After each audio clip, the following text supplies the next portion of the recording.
Hey, everybody. On this episode of the podcast, we rank our top 10 favorite superhero movies of all time in a bonus episode. We really hope you enjoy it, and make sure to check out those movies. Follow us on our socials. We'll see you soon. Bye. Oh, I'm sorry. Did I break your concentration? Good evening, ladies and gentlemen. Oh, what would happen if your mobile phone killed you? We are tonight's entertainment. I would rather watch Beautician and the Beast. People don't forget.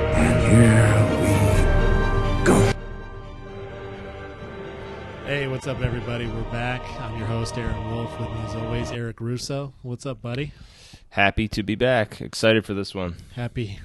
Absolutely. Yeah, this one's a definite right up our alley type of thing. We hope the audience is in our alley as well. Nothing creepy going on back there. Just a regular alley. No, not too dirty. Nothing like that. People from Phoenix are called Phoenicians.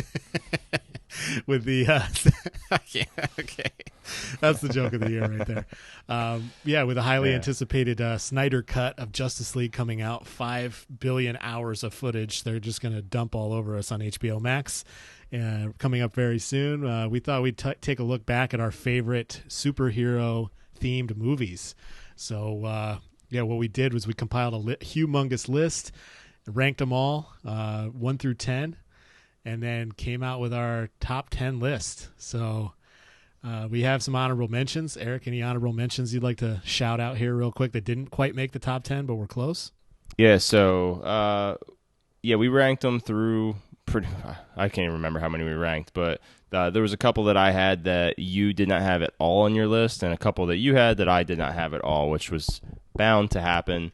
I think sometimes the brain just doesn't even think about certain movies when you're doing these lists. But for me, Right. On my honorable mentions, just a couple. So Kick-Ass, which is, when you think about superhero movies, that's not really one that comes to mind right off the top of the head. It's not like your traditional Marvel, DC, classic superheroes, but one of my favorite movies. Nicolas Cage in that, incredible. Definitely, He's good in everything. has Aaron Taylor Johnson, who was just in Tenet. But yeah, just an amazing movie. Do you like Kick-Ass? I never even really talked to you about it before. I've really only watched it one time through, and I couldn't tell you a single scene, so my memory on it is not good. But I do need to go back and watch both of them because I heard the second sequel's one not is- as good as the first one. It's but terrible. It's, It's terrible. It's still a movie. It's terrible. It's terrible. So Skip I the like the second idea one. of Kick-Ass because it's more of like this could really happen today, like in the real world, versus it being like an Avengers where Thanos comes and destroys us all. So yeah, that's definitely a good one. What else you got? On honorable mentions, The Incredibles. I know that you are not a fan of animation movies as far as, you prefer live action. So definitely knew it wasn't going to be quite on your list. One of my favorite movies ever. Again, is it like an Avengers type movie? No, it's not the typical ones you're going to think of off the top of your head, but it's one of the best animated movies of all time. The sequel is actually pretty good to that one too, but yeah, definitely holds a special place in my heart for sure. Samuel L. Jackson as Frozone will always be one of my favorite roles by him. Honey! What? Where's my super suit? What? Where is my super suit? Yeah, no, he's hard to miss and hard to beat as far as an extra cast member there. I think a couple of mine that really stood out as my honorable mentions are involving the Superman movies with Christopher Reeve back in the 70s and 80s. Oh my God, stop. Particularly Superman 4, The Quest for Peace. And I was telling you, I kind of have a more special connection to this movie because my parents actually ripped this onto a VHS tape from a Laserdisc. It was like the old school burning a CD, except it went in reverse to a tape. And I would watch this movie like as a 4, 5, 6-year-old, like 3 times a day. It would just be on because I loved Superman fighting another being that was as strong as him. So Superman 4's in there, and then Superman 2 was definitely in my top 10 list because of one particular power that Superman has, which is called what I call the chest cellophane. I don't know what else to call it. It's like chest cling wrap. because he peels an S off of his chest that then envelops another character in a temporary cocoon of what looks like red plastic wrap. And from that, I'm just like, that's the superpower I would pick. Everyone would pick invisibility or flying or super strength. You guys are all fake.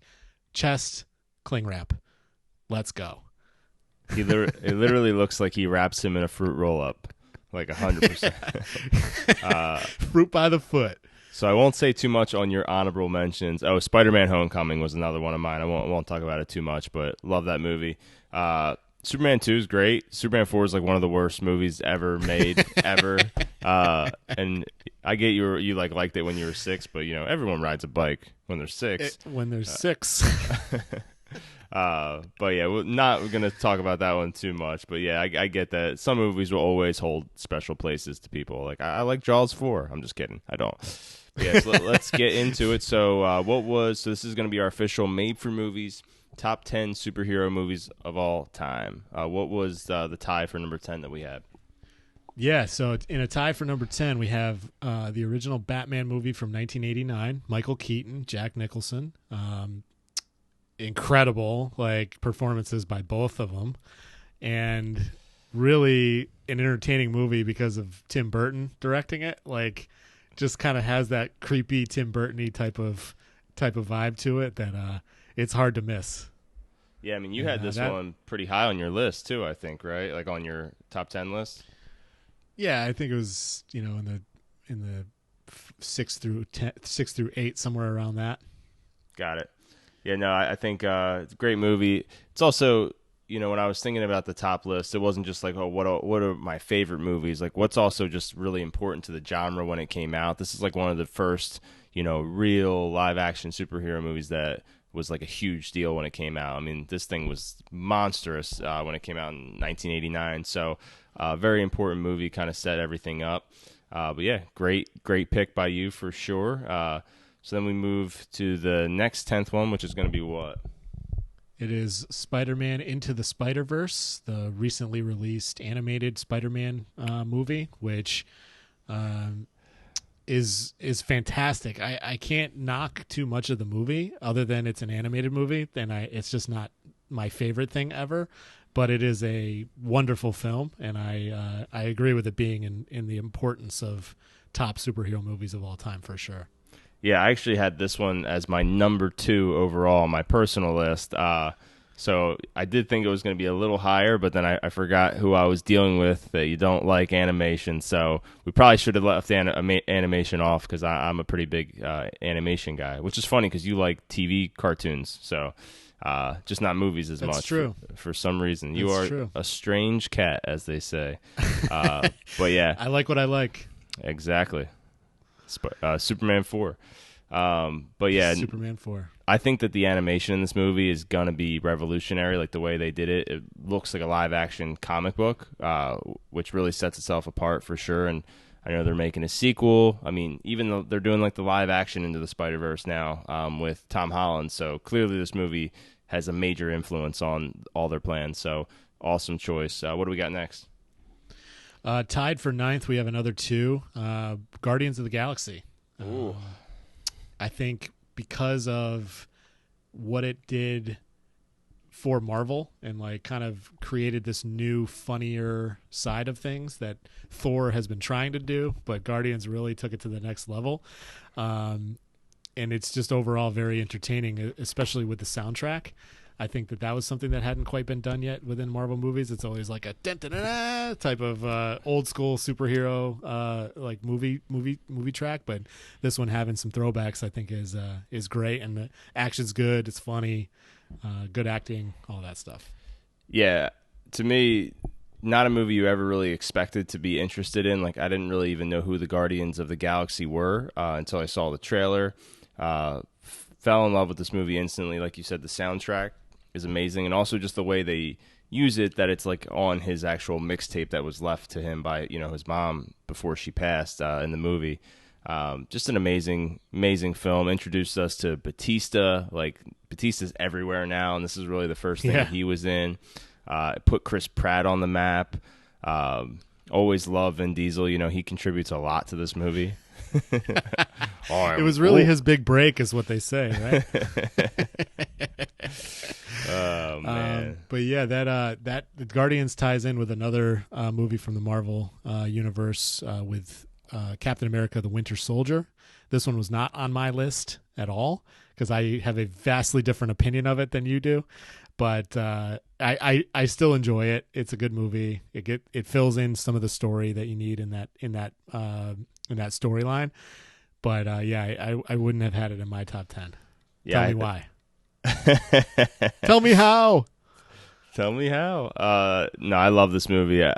This is the first. Like, I hated the first Captain America for the most part. I just thought the action scenes were god awful. So had no expectations for this. I think the Winter Soldier's an incredible villain. The cinematography is top notch. It really, to me, it's directed by the Russo brothers. So it's their first movie that Who they did Yep. Infinity War and Endgame. Yeah. Yep, Mhm. and they did Civil War too. Civil War. Yep, so they did all four of them. This is their first one. To me, it's the closest Marvel movie to The Dark Knight in tone, in the way that they shoot the action. There's no CGI. Everything's very grounded in reality, which is great. The ending gets a little bit silly, but overall, I mean, it introduced us to Falcon. Obviously, we're getting the Falcon and the Winter Soldier, so everything ties back to this movie. I personally like the Hydra Shield twist. I know you hate it. That's the reason that you hate the movie. It's your least favorite thing ever, which is totally fine.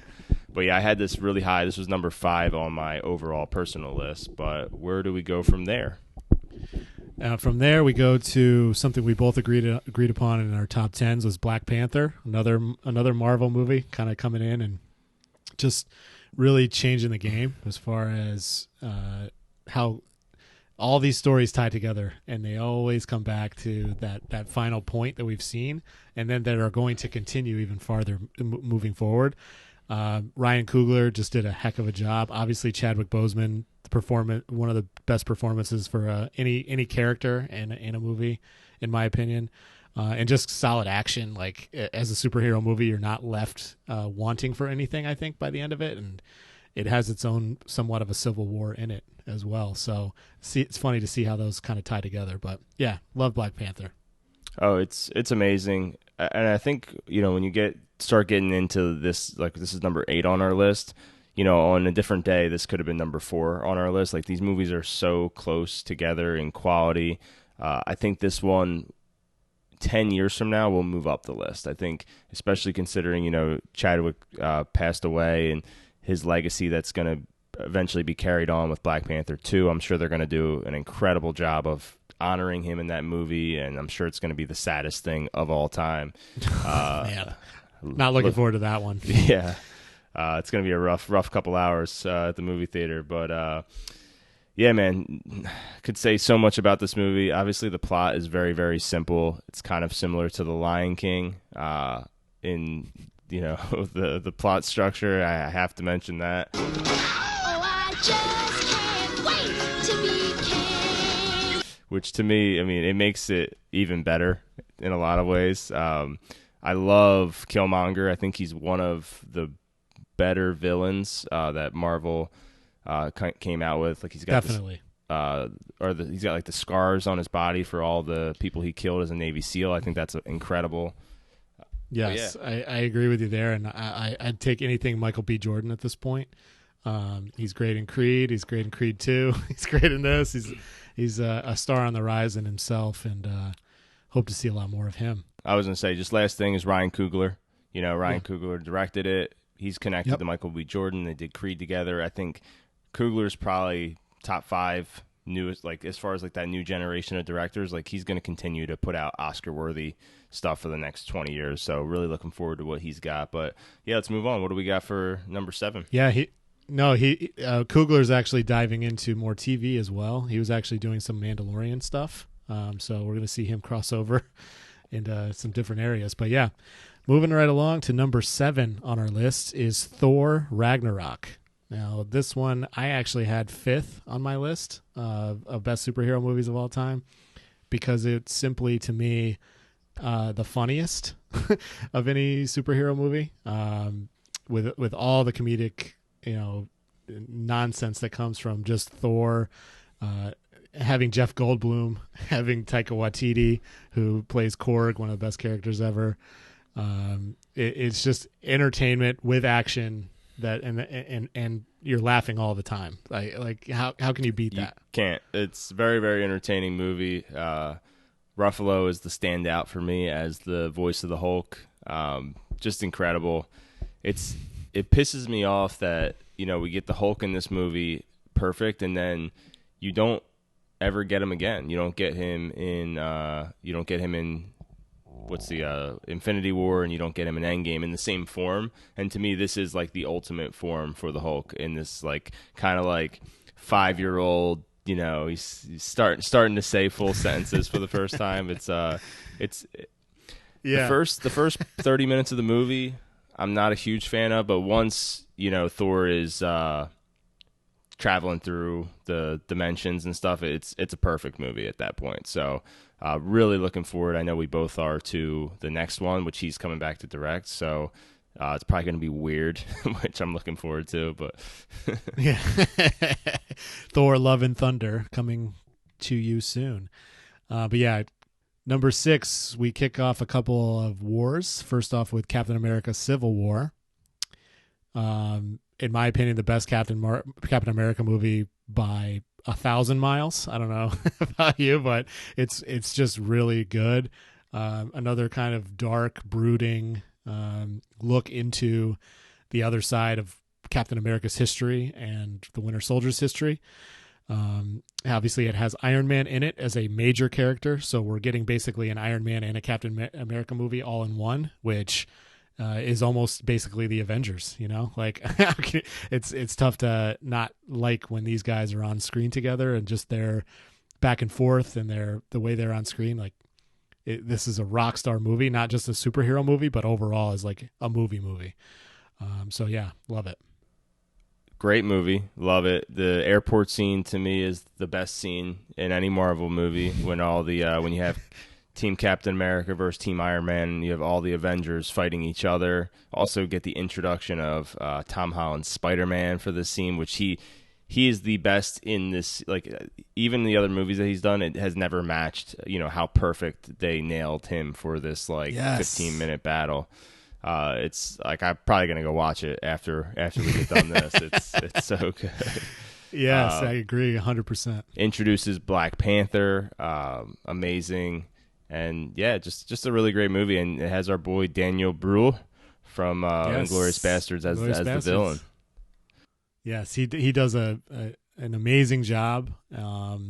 He really he's not your typical evil guy who's just going to go in brute force. He does it psychologically, which just adds a whole nother layer to that movie, and you really feel. Does he say Bruhl force instead of brute force because his last name is Bruhl? Yeah.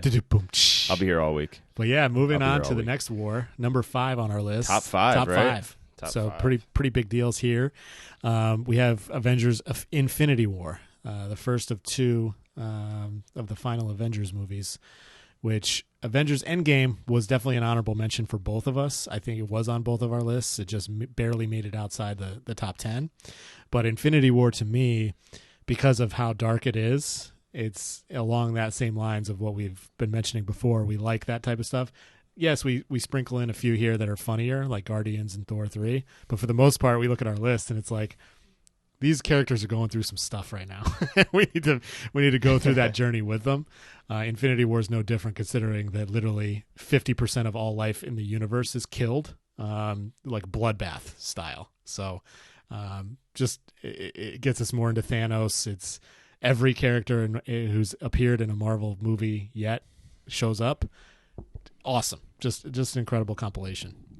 Yeah, I mean, it's the Empire Strikes Back of the MCU, right?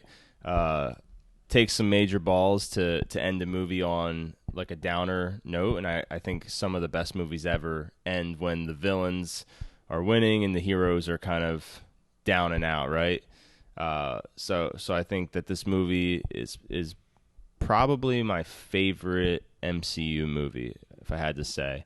I think it's perfect, and again, it sets up Endgame. I think Endgame has a significant amount of flaws. It's super entertaining, but I do think that they absolutely nailed this one.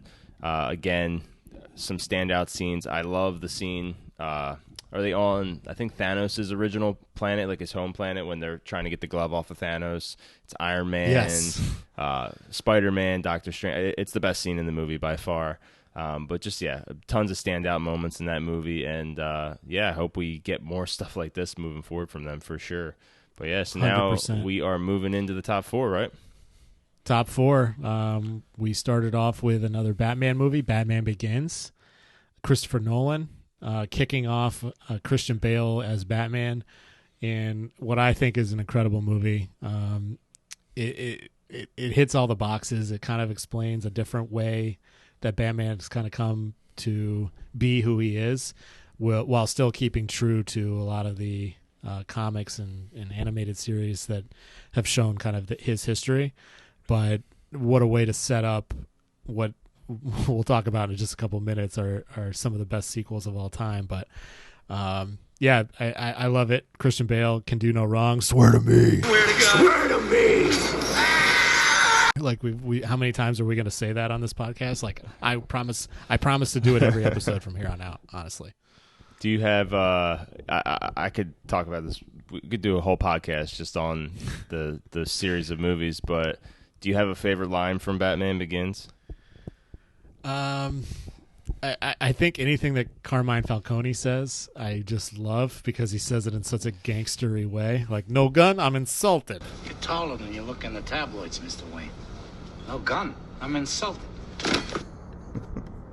He's like, I wouldn't have a second's hesitation to blow your head off right here. And there's a judge, there's a cop.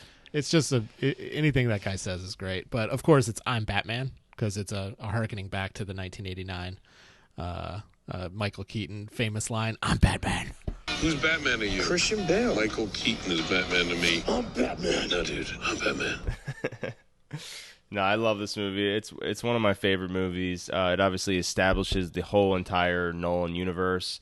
It also did the unthinkable of, like, people were so done with Batman after Batman and Robin that like, I remember when I saw a trailer, I was like, ugh, another Batman movie. It had been like 7 years, and I was still not ready at all for another Batman movie whatsoever. Two things that stand out to me. The fight scenes are pretty poorly edited in this movie, so you can't really see the action, and it doesn't really hurt the movie that much. It's just kind of funny that it doesn't really rely on, like, very great hand-to-hand action scenes. It's all about the car chase. You know, that's like the marquee in all the Nolan movies. It's never really like hand-to-hand stuff. It's always, you know, the car chase from 1, the bike from 2, and the flying in 3. It's funny that that's really what he focuses on most, but it works. It's one of the best action scenes ever when he's driving on top of the on the buildings. But I think my favorite part about the movie is the ending. I think it's a perfect ending. We just talked about The Matrix. I think it's very similar. Had they not done a sequel to this, I think it would have been one of the best endings ever, right? Like, you have the Joker calling card, and you have Gordon. He's like, I never said thank you. And he's like, and you'll never have to. I never said thank you.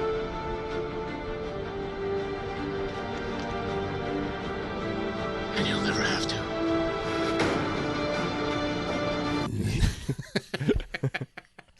In such a good Christian Bailey way to end the movie. Yeah, I think that it's something that the Batman movies, like you said, it's like, oh no, there's another one. We're still getting that today. We're still doing that. Like, it's like, that'll be something that until we're 75 years old, like, we'll still be saying, oh, there's another Batman movie. Here we go. We'll literally do a we'll top see how it 10 goes. top 10 Batman actors within like 25 years, which is insane. But It's great. There's already like half of the list done. It's nuts. But great movie. Moving on to number 3, Spider-Man 2 from Tobey Maguire's Spider-Man universe. I've said this before on the podcast. I think that Spider-Man 2 is not only one of the best superhero movies of all time, if not the best, it is one of the best movies of all time. You've got everything from Dr. Octopus to Spider-Man losing his powers to a great redemptive ending, and setting up a what happened to be a horrible sequel that could have been great. Just a overall killer movie. I don't know. What are your thoughts? I mean, yeah, it's a very important movie to the genre. When it came out, keep in mind this came out before Batman Begins, right? So really one of the more serious superhero movies when it came out. It still has its light moments, but it definitely does take itself pretty seriously. It's got one of the best villains ever. We've talked about this a lot. Dr. Octopus, definitely one of my favorite villains for sure.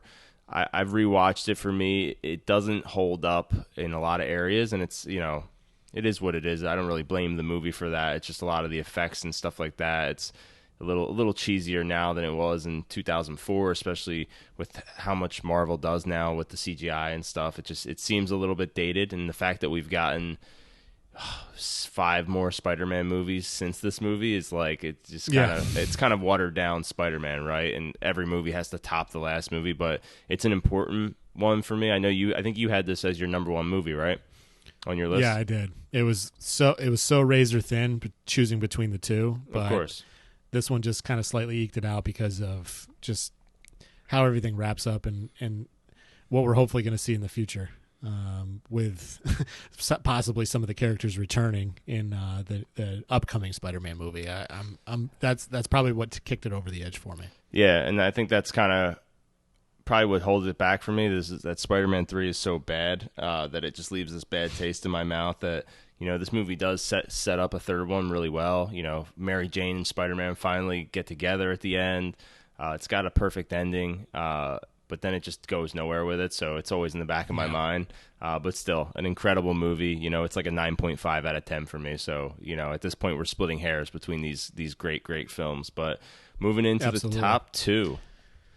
The top 2, a lot of our listeners will probably know where this has been going, just from knowing us in the past. But our number 2 on our list together, The Dark Knight Rises. Another Christopher Nolan Batman, the third in the trilogy. We've got Tom Hardy as Bane. We've got Christian Bale back as Batman. And then, of course, Anne Hathaway as Catwoman. A nice little addition to this one. To me, none of the characters or anything about the movie can go wrong. I think it might be our most quoted movie amongst the two of us, just because it doesn't matter who you are. It doesn't matter who we are. What matters is our plan. No one cared who I was till I put on the mask. It's just like, how does it get any better than that? And then somehow there is something better. But yeah, Dark Knight Rises. I can't pick a favorite scene. I really can't. Maybe when he climbs out of the pit finally, that would be about it. Did anyone ever made it? Of course not. But stop. That's not your favorite scene. Oh, my God.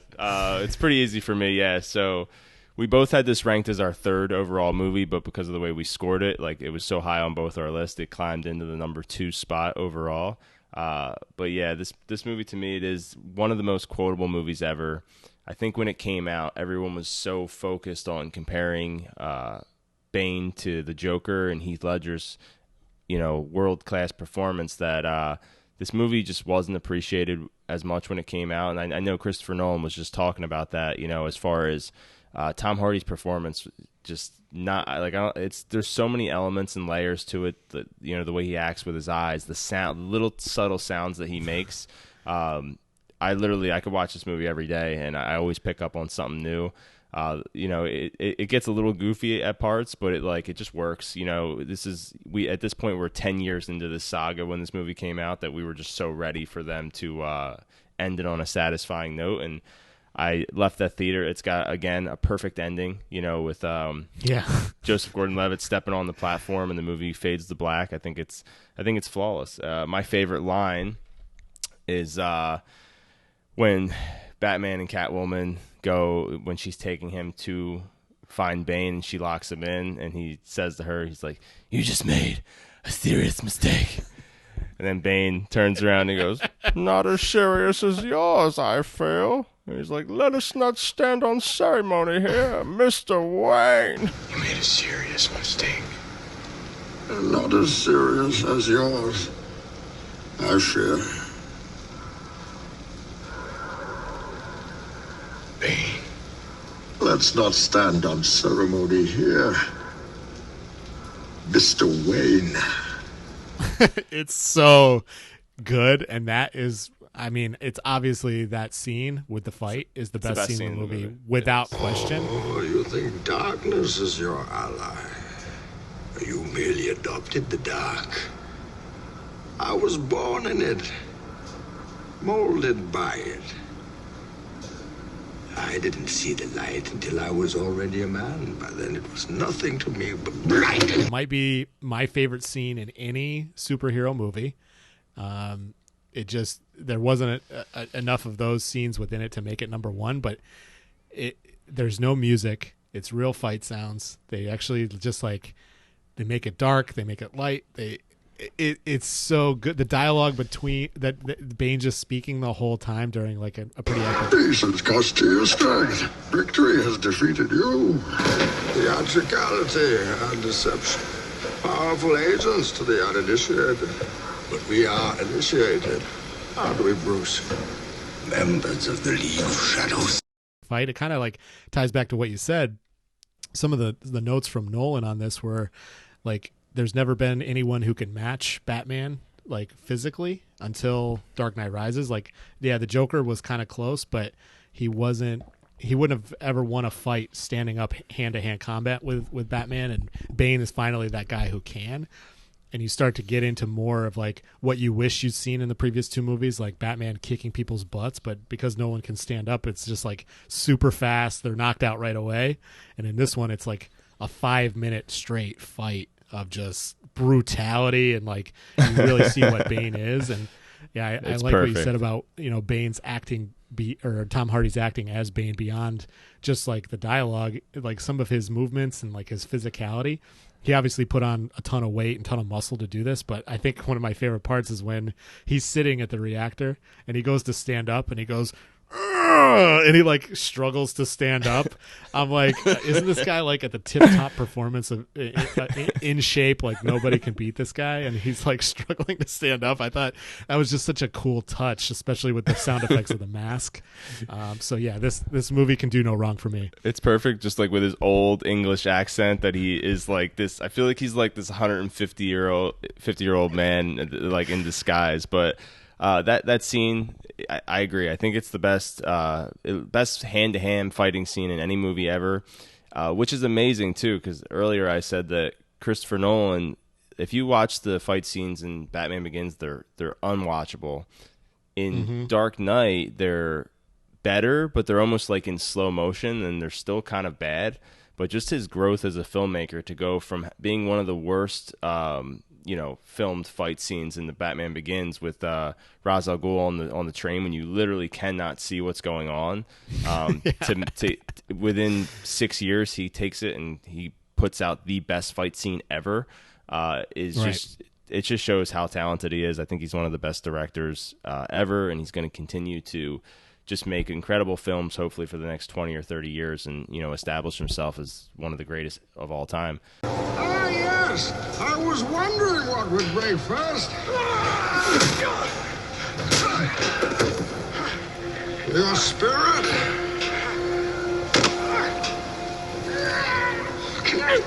Oh, your body! Your precious armory. Gratefully accepted. We will need it. But yeah, let's move into the number one spot. The number one superhero movie of all time, Made for Movies podcast, is, I'm sure you guys can guess, The Dark Knight. Another Christopher Nolan Batman movie. More Christian Bale.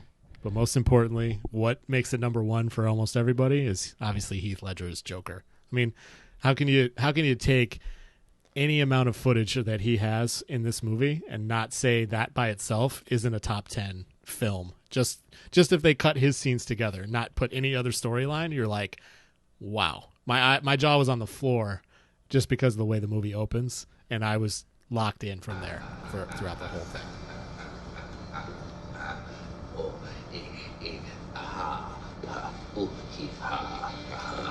I thought my jokes were bad. Yeah, it is, man. This is, it's one of my favorite movies ever, obviously, but just watching it back, his performance, it gets me every single time. I always pick up on something he does, facial expression, again, very similar to Tom Hardy.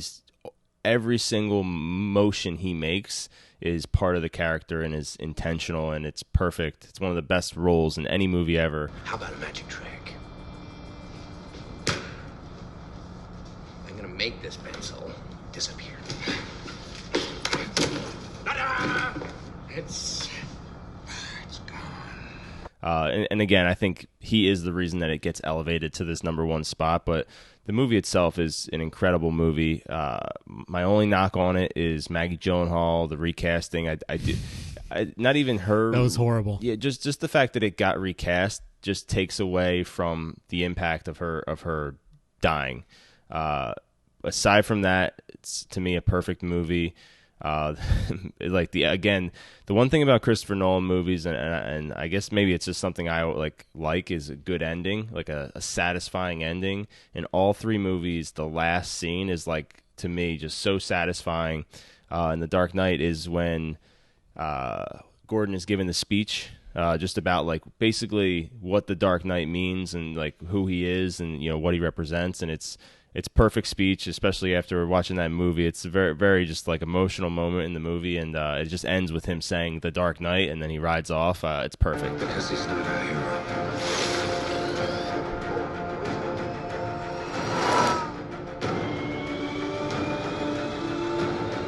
He's a silent guardian, a watchful protector, a dark knight. Literally a perfect ending. But yeah, man, I this movie should have won the Oscar. There's no doubt about it. It didn't even get nominated. Absolutely. I know. It's a damn shame because the performances and just the content in the movie.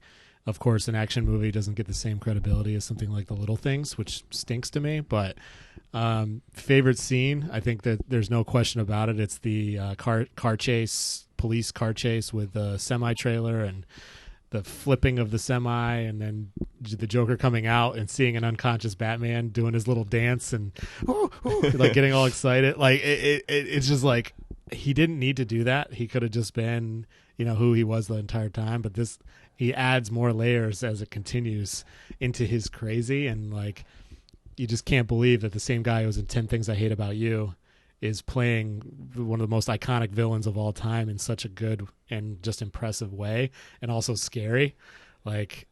It's hard to beat that.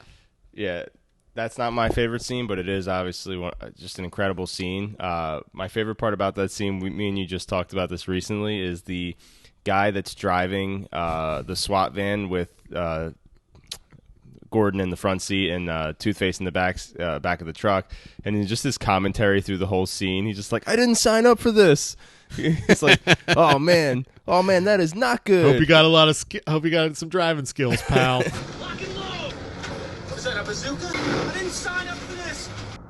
That's not good. Lower fifth would be like turkeys on Thanksgiving down there. It's just kind of the dumbest little one-liners of all time. It's like someone's pulling a string on the back of him. He's just talking like a little stuffed animal. My favorite scene for sure is the interrogation scene with Batman and the Joker.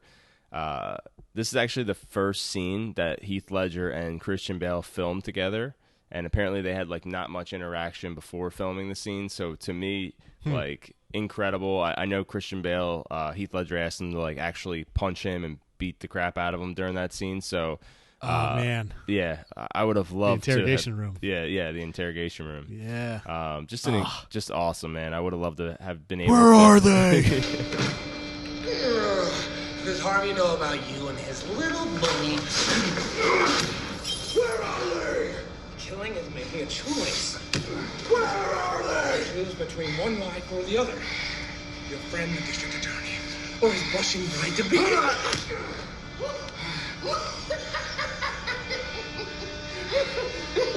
You have nothing to threaten me with. Nothing to do with all your strength. Where are they? Where was the trigger? That's the other best line in the whole series. Yep. You'd never give it to an ordinary citizen. Where is it? You never give it to an ordinary citizen. Where is it? Where's the trigger? It's just so good. Everything that Tom Hardy, that Christian Bale, and that Heath Ledger say, I'll quote until my dying breath, without question. Every single thing. It's just so good and funny, and I think it's a fitting number one. I'm okay with Spider-Man getting knocked down a couple because it was so tough for me to pick between the two. But The Dark Knight is hands down the best superhero movie of all time. There's no debate. There will always be a debate, and if you guys do disagree or think we're crazy, we highly recommend that you send us your comments, send us your top 10. What did we get same as you? What was different? But let's run it back real quick. We'll do a quick recap just for everybody.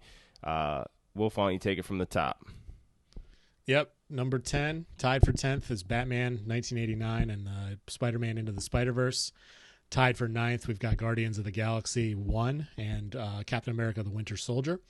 8th place, Black Panther. 7th, Thor, Ragnarok, or Thor 3. 6th place, Captain America Civil War. 5th place, Avengers Infinity War. 4th is Batman Begins. 3rd, Spider-Man 2. 2nd being The Dark Knight Rises. And first, rounding us out, The Dark Knight. We strongly, strongly recommend, if you haven't already, to go see these or rewatch them, because you might pick up on some of those subtle nuances and really start to appreciate those characters a lot more like we do as well. But yeah, anything else? No, I think that covers it. I'm definitely looking forward to, we've already started to discuss, we're going to be doing these rankings probably once a month, different categories. This will be one of our featured segments. And worst superhero movies of all time should be hilarious. That'll be a longer conversation, but much more content to pick from. Yeah, for sure. But, guys, we hope you like the podcast, and check out these movies. Follow us on all social media. Check out our website, madeformovies.com. We look forward to the next time. See you guys. Laters on the Minji. You never give it to an ordinary citizen. Thank you guys for listening to the Made for Movies podcast. We really hope you enjoyed this episode. Please feel free to send us your thoughts and opinions on these movies that we've discussed, your rankings, any movies you want to see, any movies you'd like us to review. Please shoot us a note. You can find our info on our website, which is madeformovies.com, our Instagram, which is Made for Movies Podcast. And we really hope you liked it, guys. Have a great day. See ya.